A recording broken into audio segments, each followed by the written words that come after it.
이제 하나님의 인도하심에 따라 바울 일행은 마게도냐 땅에 이르게 되었습니다.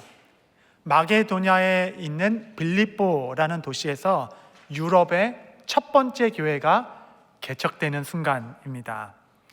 유럽의 첫 교회 빌립보는 빌립보 교회의 개척 멤버는 3명으로 시작했습니다. 3명.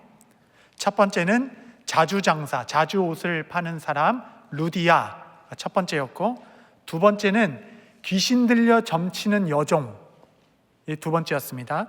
그리고 세 번째는 로마 감옥의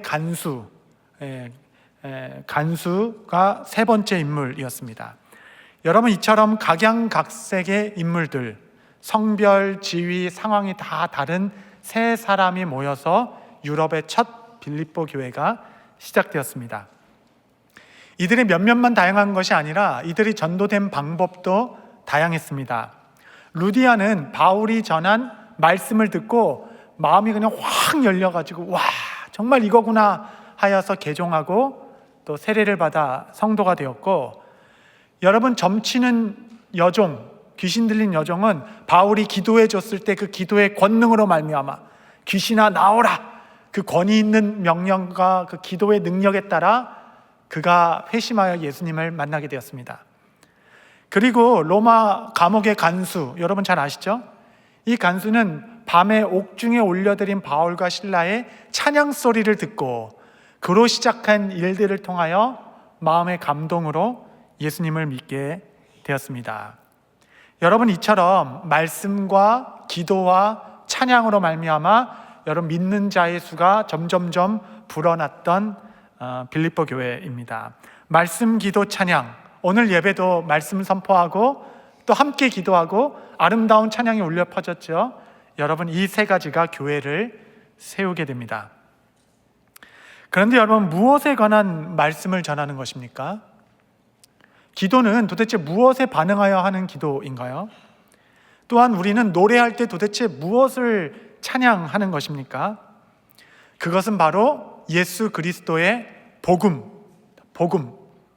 우리는 말씀으로 복음을 선포하는 거고, 우리는 복음에 반응하여 기도를 올려드리는 것이고, 우리는 복음에 드러난 찬란한 예수 그리스도를 노래하고 경배하는 것입니다. 여러분, 이 복음의 한 줄 요약, 이 복음의 진수가 오늘 본문 안에 담겨져 있는 것입니다. 과연 그 기쁜 소식이라고 말하는 복음은 무엇인가? 사도행전 16장 31절 한번 우리 교육감 본당 다 같이 한번 읽겠습니다. 시작. 이르되 주 예수를 믿으라, 그리하면 너와 내 집이 구원을 받으리라 하고. 아멘, 아멘. 여러분, 이것이 복음의 진수, 기쁜 소식의 아주 본질적 내용 아닙니까? 이 복음이 선포된 배경은 이러합니다.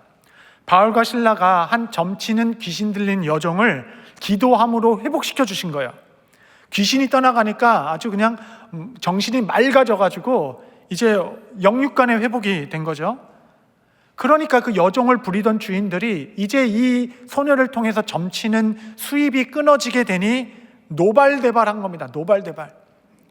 여러분, 이렇게 돈을 따르는 자들의 무리들, 이런 사람들은 거의 모든 것이 기승전돈, 이렇게 끝납니다. 기승전돈.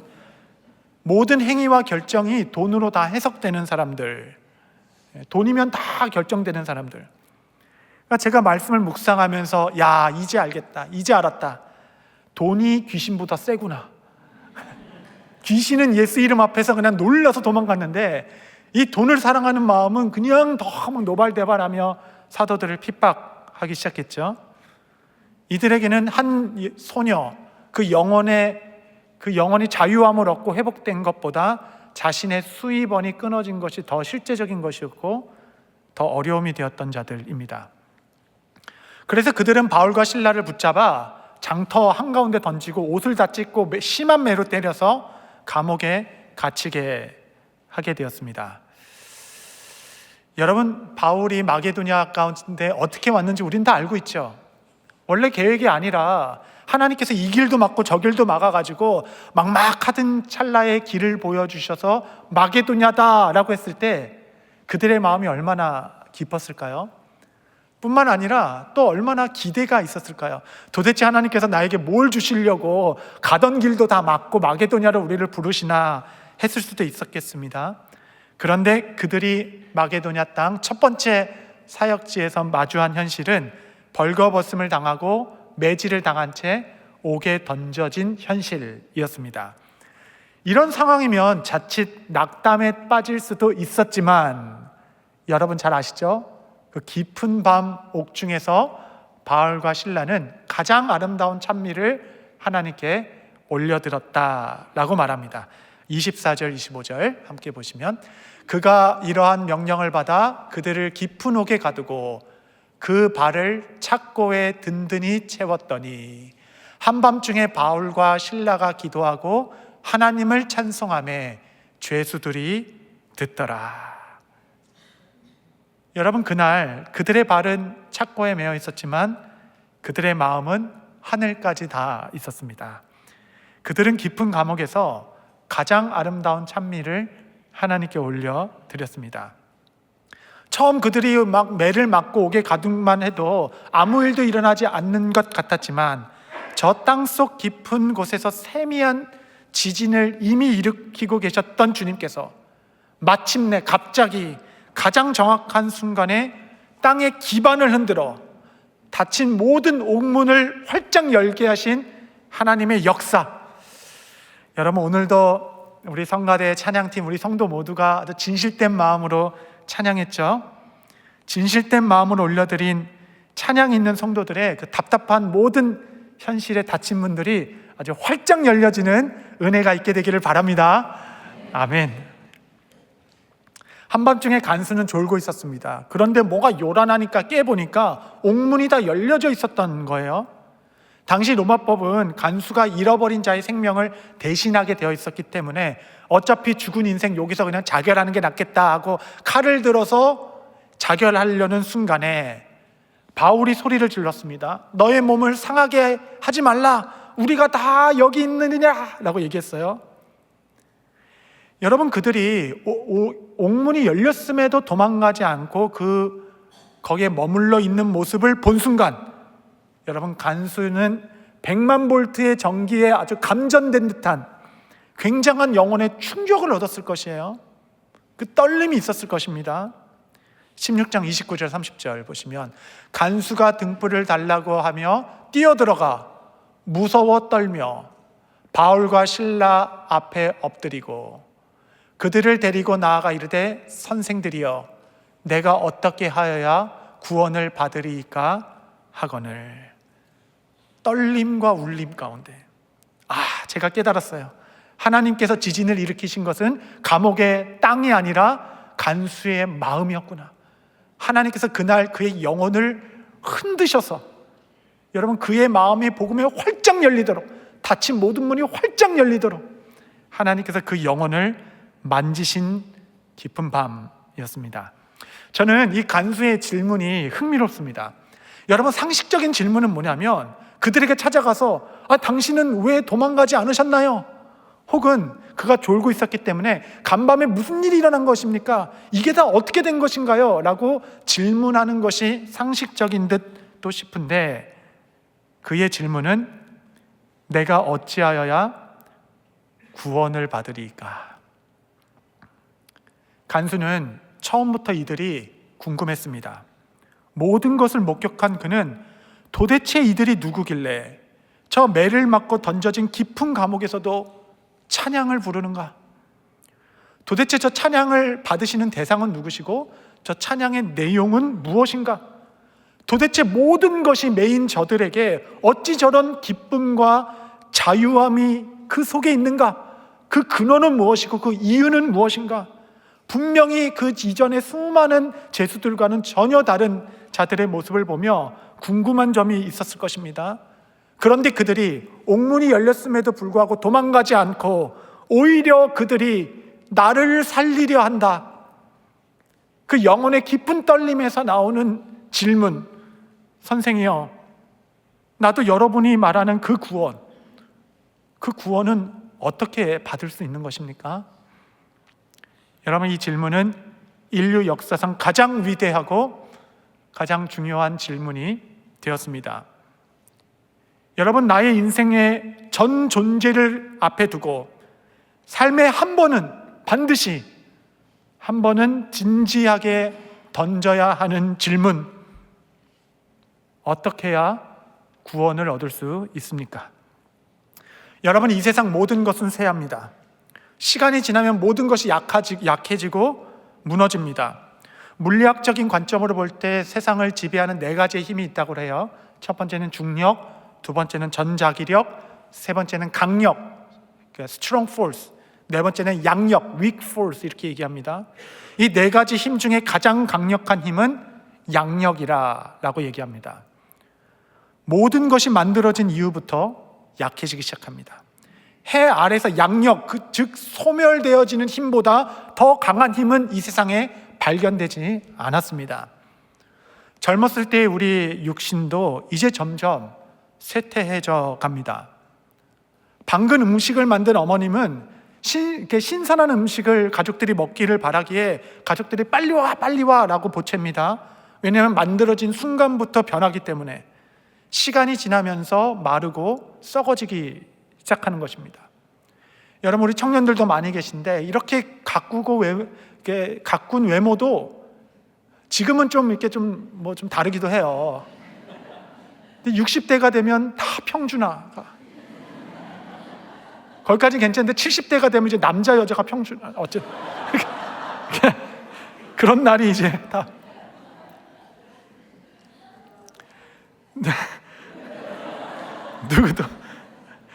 누구도 피할 수 없는 길. 여기 계신 저와 여러분을 포함해서 우리 모두는 다 앞서거니 뒤서거니 때와 시간은 다르겠지만 죄송합니다. 우리 모두는 사망률 100%, 이미 정해진 길. 날마다 지구에서 평균 15만 명이 죽는다라고 합니다. 절대로 부인할 수 없는 숫자이죠. 그 15만 명 안에는 누구도 들어갈 수 있어요. 여기 중 그 누구도 내일을 자신할 수 있는 사람이 없습니다. 아무도 확신할 수 없어요. 나는 지금까지 건강해서 감기 한번 걸리지 않았다. 여러분, 이런 말씀하지 마십시오. 우리의 내일은 누구도 자신할 수 없습니다. 이 피할 수 없는 죽음에 대한 이 세상의 대답은 무엇입니까? 세상은 뭐라고 말하나요? 이 죽음을? 나는 괜찮아. 죽으면 다 끝이지. 나는 상관없어. 죽어봐야 알지. 누가 알겠어? 라고 이야기합니다. 제게는 그 답이 궁색합니다. 기껏해야 그렇게 말하는 것이 전부입니다. 세상은 죽음 이후에 답을 갖고 있지 않습니다. 여러분 인생에 있어서 한 번은 진지하게 던져야 하는 질문, 지금도 시시각각 나에게 다가오고 있는 나의 죽음 앞에서 나는 어떤 해답을 가지고 있는가? 여러분, 이 질문 앞에 서는 일을 내일로 미루지 마십시오. 성경은 명확하게 진리를 계시하여 밝힙니다. 한 번 죽는 것은 사람에게 정해진 것이요 그 이후에는 심판이 있으리니, 성경은 죽음 이후에 심판이 있을 것이다 라고 우리 가운데 말씀하십니다. 요한계시록은 이를 첫째 사망과 둘째 사망으로 나누어 설명합니다. 이 세상 그 누구도 첫째 사망을 피할 수 있는 자들은 없습니다. 그러나 그리스도 안에 있는 참된 증인들은 둘째 사망의 해를 당하지 아니하리라. 할렐루야. 요한계시록에 보면 7복이 있습니다. 이 땅에 살면서 누릴 수 있는 7가지의 복. 마태복음 8복만 있는 것이 아닙니다. 계시록 7복이 있습니다. 그 중에 첫 번째 복은 이 말씀을 읽고 듣고 그 가운데서 행하는 자들은 복이 있도다. 계시록 1복. 계시록 2복은 이 이후로 이제 그리스도 안에서 죽는 자들은 복이 있도다. 할렐루야. 여러분, 이 땅에 사는 동안 우리가 혹 명예나 재산, 건강 가진 게 없다 할지라도 내가 이 말씀에 매인 바 종이 되었고 그리스도 안에 죽는 자가 되었다면 여러분, 이미 이 세상에서 누리고자 하는 주께서 주시고자 하는 충만한 복을 받고 계신 것을 믿으시기 바랍니다. 그렇다면 둘째 사망이 무엇인가? 둘째 사망이 뭐지? 요한계시록 21장 8절, 보시면, 그러나 두려워하는 자들과 믿지 아니하는 자들과 흉악한 자들과 살인자들과 음행하는 자들과 점술가들과 우상숭배자들과 거짓말하는 모든 자들은 불과 유황으로 타는 못에 던져지리니 이것이 둘째 사망이라. 여러분, 지옥의 불과 유황불에 던져져 영원한 죄의 형벌 가운데 두게 하는 것, 여러분, 이것이 둘째 사망입니다. 여러분, 저도 이 화창한 주일 아침에 불과 유황불, 저도 이런 말 하고 싶지 않아요. 어떤 목사님께서 교회에 초빙돼서 말씀 강사로 가셨는데, 여러분, 말씀 강사로 가면 되게 좋은 말만 합니다. 다시 볼 것도 아닌데 뭐 이렇게 어려운 말을 왜 하겠어요. 다 위로의 말, 소망의 말만 전합니다. 근데 그 목사님께서 말씀을 준비하는데 너무 강한 감동이 있었던 거예요.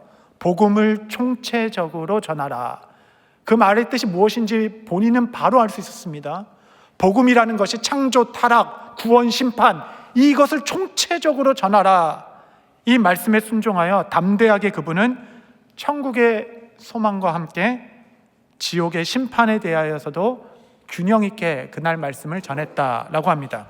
그날 이후 그 말씀을 듣고 그 교회 한 안수 집사님께서 말씀 이후에 조용히 그 목사님께 찾아오셔서 이렇게 이야기했다고 해요. 목사님, 제가 10년이 넘게 교회 다니며 안수 집사로 헌신하며 충성하는 동안 우리 담임 목사님으로부터 단 한 번도 천국과 지옥에 대하여 직접적인 설교를 들어본 적이 없습니다. 그 소식을 이렇게 저렇게 전하들은 담임 목사님께서 아주 겸손한 분이셨습니다.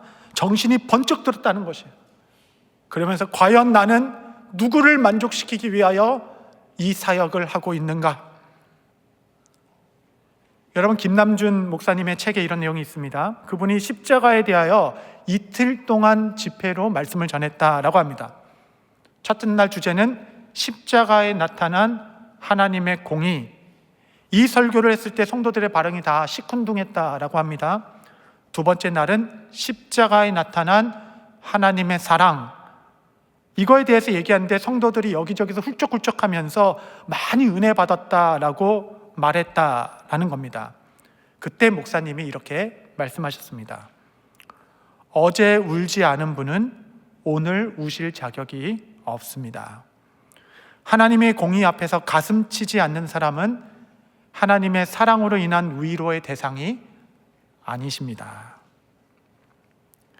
성도 여러분, 죽음 이후에 심판이 있습니다. 천국과 지옥은 실제합니다. 그렇기에 시시각각 멈춤없이 내게 다가오는 죽음 앞에서 이 전 인생을 앞에 두고 단 한 번은 진지하게 던져야 할 질문, 그렇다면 어떻게 구원을 얻는 것입니까? 그 질문에 대한 유일한 대답, 이르되 주 예수를 믿으라.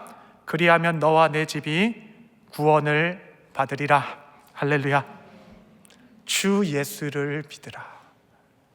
이 짧은 문장 안에 엄청난 하나님의 능력이 담겨져 있습니다. 주께서는 다른 이로서는 구원을 얻을 수 없으니 천하 인간의 구원을 얻을 만한 다른 이름을 우리에게 주신 적이 없느니라.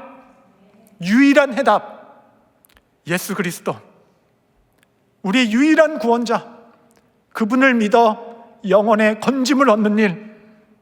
여러분, 이것이 기쁜 소식이요, 이게 바로 복음입니다. 여러분, 이 복음에 부여된 하나님의 준엄한 명령은 두 가지입니다. 첫 번째는 이 복음을 믿으라. 두 번째는 이 복음을 전하라. 그래서 여러분, 복음은 우리에게 생명이자 동시에 사명이 됩니다. 제가 2주 전에 영국 학습을 좀 다녀왔습니다. 제 인생의 또 다른 터닝 포인트가 된 시간들이었습니다. 하나님께서 초대교회 담임으로 부름받은 저에게, 야, 이것을 봐라, 이것도 봐봐, 그래 바로 이거야 라고 말씀해 주시는 듯 하였습니다. 여러분, 많은 경험을 쌓고 왔는데 그 중에 한 교회, 여러분, 이 교회는 전 세계 사람들이 다 잊어도 저와 여러분 마음속에는 꼭 기억해야 할 교회입니다. 사진을 좀 보여주시면 그 교회는 하노버 교회입니다. 영국 웨일스의 시골에 있는 아주 작은 교회, 이제는 아무도 찾지 않는 그런 교회가 됐죠. 다음 사진 보시면 교회 이름이 하노버 처치, 1644년에 개척되어 지금까지 있는 교회입니다. 이 교회는 1866년 조선 땅에 오신 최초의 개신교 선교자이자 동시에 순교자이신 토마스 선교사님을 파송했던 교회입니다. 하노버 처치. 파송 당시 이 교회 담임 목사님은 토마스 선교사님의 아버지이신 로버트 토마스 목사님이셨습니다. 아버지가 아들을 선교사로 파송한 것이에요. 아들 부부 선교사는 처음 중국으로 파송받았습니다. 중국에 도착하자마자 그들이 본교 교회에 보낸 첫 번째 선교 보고는 그의 아내 캐롤라인의 사망 소식이었습니다. 도착한 지 3개월 만에 유산으로 인한 과출혈로 인하여 중국에서 하나님의 부름을 받았습니다. 아픔을 딛고 토마스 선교사님이 중국에서 사역하는 동안에 우연히 조선 땅을 알게 되었고, 순교를 1년 앞둔 1865년 조선의 한 섬에 들어가 두어 달 머물며 성경을 전파하고 복음을 전했습니다. 그리고 다시 중국에 돌아가 하나님께서 나를 조선 땅을 위하여 부르셨구나 라는 부르심을 확인하고 1년 동안 언어를 공부하여서 1866년 제너럴 셔먼 상선의 통역관으로 다시 조선 땅을 찾게 됩니다. 여러분 생각해 보십시오. 1년 만에 그 상선의 통역관으로 들어갈 만큼 그 토마스 선교사님은 조선 땅을 사랑하셨고 우리 한국어를 준비하셔서 선교를 잘 준비하셨습니다. 그런데 여러분, 그렇게 잘 준비한 선교였지만 그는 조선 땅에 발도 제대로 디디지 못한 채 배에서 내리자마자 대동강 뭇에서 당시 박춘권 씨에 의하여 죽임을 당하게 되었습니다. 당시 기록에 보면 그가 참수당할 때 가슴속에 품고 있었던 A book or two, 그렇게 써 있습니다. A book or two. 그 성경을 그 대동강 주변에 흩뿌려 던졌다라고 하죠. 왜냐하면 그 상선이 공격을 받아 불이 났습니다. 그래서 토마스 선교사님이 그냥 허둥지둥 성경책 몇 권을 챙겨다가 수영을 쳐서 대동강 뭇까지 이르렀을 때 박춘건 씨의 칼에 의하여 참수를 당하실 그때에 성경책을 품에 꺼내서 A book or two, 그것을 땅에 던져낸 것이 여러분 대한민국의 개신교의 시초가 된 것입니다. 당시 나이 27세였습니다. 이 순교의 소식은 파송교회 아버지 목사님께 전달되었습니다. 그날의 슬픔과 허망함이 얼마나 컸던지 그 소식을 받은 교인들은 기념비를 하나 세워 그 교회에 보존하고 세워놨습니다. 그 기념비가 바로 이겁니다. 사진을 보여주시면 잘 안 보이시겠지만 중간에 이렇게 써 있습니다. While on his second visit to Korea, a mission work was put to death by the inhabitants in the year 1866, age 27. 토마스 선교사는 1866년 27세의 나이로 선교를 위한 그의 두 번째 코리아 방문 시 거주민에 의해 죽임을 당했다. 여러분, 비분의 이런 역사적인 사실 외에 그 밑에 보면 성경 구절이 하나 써 있어요. 그것에 우리 이목이 좀 집중됩니다. 여러분, 이 말씀에 그 당시 아버지 되셨던 담임 목사님과 그 성도들의 마음이 고스란히 담겨 있는 듯합니다. 그 말씀은 욥기 17장 11절이에요. 나의 날이 지나갔고 내 계획, 내 마음의 소원이 다 끊어졌구나. 여러분, 이게 전부입니다. 여러분, 어떤 누가 비문에 이런 말씀을 적겠습니까? 나의 날은 다 지나갔고 내 마음, 내 생각이 다 브로큰, 다 깨졌다라는 뜻입니다. 브로큰 되었다.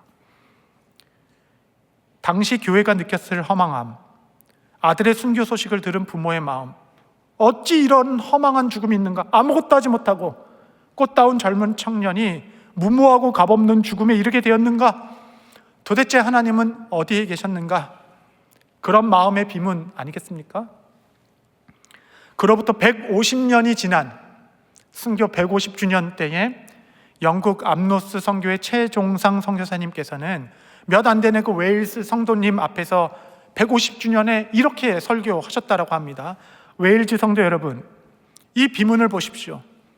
당시 이 죽음이 너무 허망하여 비석의 이 말씀으로밖에 애도할 수 없었지만 150년 전 이 복음을 위한 청년의 죽음은 지금 결코 헛되지 않았습니다. 선교사의 목을 베었던 자 박춘길 씨는 이로 말미암아 회개하고 세례를 받아 평양 안주교회 장로님이 되셨고, 그 난리 속에 군중 속에 구경하던 소년 최치량 씨가 해변가에 나뒹구는 성경 하나를 주워다가 당시 관리였던 박영식 씨에게 주었고, 박영식은 뭔지도 모르고 종이가 얇고 부드러워서 그걸 다 찢어서 방에 벽지로 붙여놨습니다. 그 벽지로 붙여놓은 성경을 오고 가는 사람들이 보면서 성경을 읽게 되었고, 그로 말미암아 여러분, 평양의 최초의 교회인 널다리골 예배당이 박영식의 집에서부터 시작되게 되었습니다. 그렇게 퍼지게 된 조선 땅의 복음이 여러분 이젠 동방의 예루살렘, 한국의 큰 부흥의 파도가 되어서 지금 세계 선교의 주역이 되었습니다. 150년이 지난 지금 누가 그의 인생을 헛되다라고 할 수 있겠습니까? 당시 그의 삶은 비참하게 여겨질 수 있었지만 하나님의 높으신 생각 아래 결코 그의 삶은 비참하지 않았습니다 라고 말씀하시며, 선교사님의 마지막 설교는 이제 우리가 이 비문에 감추어진 문장을 완성해야 하겠습니다 라고 하신 말씀은, 비록 나의 날은 다 지나갔으나 조선인들을 향한 나의 소원은 다 이루어졌구나. 사진 하나 더 보여드리겠습니다. 이것은 용인에 있는 기독교 순교자 기념관입니다. 박물관입니다. 들어가자마자 로비에 큰 두 그림이 가장 누구나 볼 수 있게 그려져 있어요. 아래쪽 그림은 토마스 선교사의 순교를 그림으로 그린 것입니다. 잘 안 보이지만 가운데 검은 옷 입고 무릎 꿇고 있는 자가 토마스 선교사, 그 뒤에 불타고 있죠, 배가. 그 앞에 뚝 떨어져 있는 건 성경 한 권입니다. 그리고 그 위에 사진은 다 기억나시죠? 1973년 여의도 광장에 100만 명이 함께 모여서 예수 그리스도를 영접하고 예배하는 전도 집회입니다. 여러분 이 사진을 좀 보십시오. 하나님께서는 조선 땅에 생명으로 흩뿌린 성경책 하나도 열매 없이 썩지 않도록 하셨습니다. 비록 내 인생이 이 땅에서 허망하다 할지라도 모든 열매는 주께 있나이다. 남이 볼 때 실패한 삶이라 할지라도, 비록 내 삶에 아무런 열매를 보지 못한다 할지라도 주 예수를 믿으라, 그리하면 너와 내 집이 구원을 얻으리라. 이 단순한 복음에 의탁된 인생은 결코 헛되이 썩어지지 아니하리라. 여러분, 이 복음은 그래서 우리에게 생명이자 동시에 사명입니다. 사랑하는 성도 여러분, 오늘은 성찬주일입니다. 27살의 한 청년의 삶과 죽음도 우리에게 이렇게 깊은 울림과 떨림을 주는데, 2000년 전 이 땅에 오신 선교사 예수 그리스도, 그는 죄 없이 순결하신 하나님 아들께서 십자가에서 나를 위하여 죽으셨습니다. 그 고결하신 죽음 앞에 내 영혼에 지진이 일어나는 듯합니다. 성도 여러분, 복음은 생명입니다. 아직 주 예수를 영접하지 않으신 분이 계시다면 오늘 그분을 나의 구주로 영접하는 일을 내일로 미루지 마십시오. 여러분, 동시에 복음은 사명입니다. 비록 나의 인생 세상이 다 이해하지 못한다 하더라도, 누군가는 허망하고 어리석다 말할지 모르겠지만 또 하나의 복음의 미랄 씨앗이 되어 이 땅에 심기어 주님 오실 길을 예비하는 복음의 종으로 이 사명을 다하겠습니다. 기도하는 심령으로 성찬에 참여하는 여러분의 심령에 은혜가 있게 되기를 바랍니다.